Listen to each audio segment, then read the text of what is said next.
Thanks for talking to us after the game. Quite the battle out there. What was the take from you guys?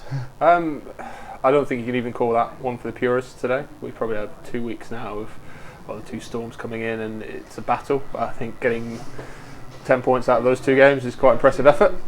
But we'll move on and have a little week off and come back and regroup and move on from this. It's just it's a good performance in terms of getting the result, but probably not the spectacle that people maybe would have enjoyed as much. Yes, I certainly enjoyed it. But what would you say was the difference between the 2 sides today? I don't know, maybe we just took a couple of chances a bit more. We were a bit more clinical. We got down there, our set piece maybe got on top a little bit more, which gave us a couple of bit of platforms. And obviously the penalty try in the first half, push over try in the second half from a scrum. Those kind of little margins make a difference. It's hard to play. They're a good side that like to play, so this kind of conditions will negate that slightly. You can see that they're even trying to a little bit. They're trying to move the ball wide, and maybe we were a bit more pragmatic in terms of play down the other end and play with the wind when the first half, play against the second half and using it to our advantage. So. Obviously a great start. Obviously they gave a couple of sin-bins and then the penalty try came in. How important was that for sort of building momentum for the game? It's important to get that first try on board. Like we get ahead, and then especially with the wind, you're always chasing. So if you go behind, then you've got to play catch up. So say we were with the wind first half, second half they're thinking, well, yeah, we can play a bit of the territory, but we know we've got to have the ball at some point. Whereas we can get out in front and go right. Now we can play a more structured game in terms of where we need to be, where we need to play the game, and it makes life a little bit easier. So.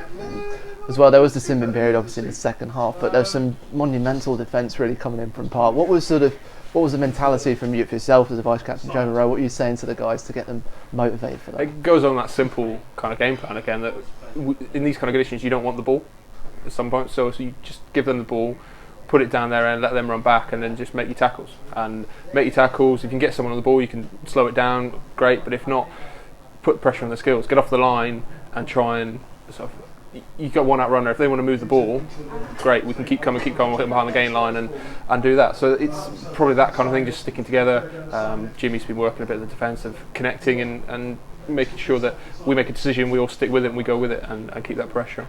Absolutely, and of course, getting the bonus point at the end, you must be happy yourself, jumping on the ball right at the end. That's a hell of a try as well. I don't know if you can have a push of a try from the second row, but if everyone else wants to roll over the top of it, I'll put my hand down and put it on top of it. I don't care.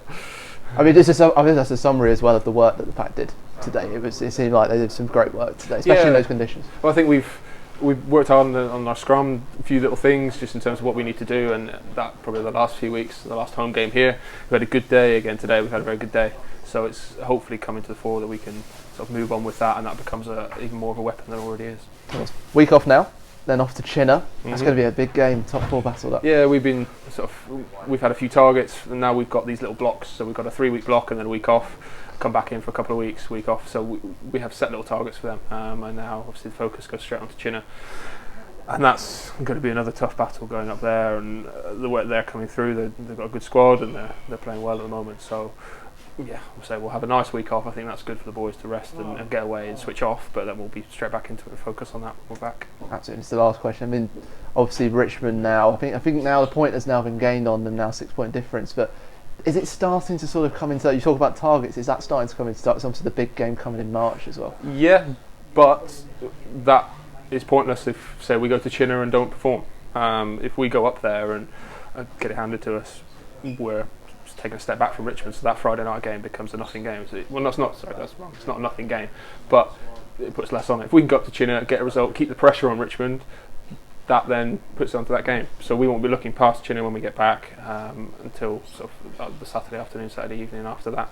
But hopefully that result goes away and we can move forward towards Richmond. Well, we'll be eagerly waiting for the 29th of Feb. Greg, thank you very much. Thank you.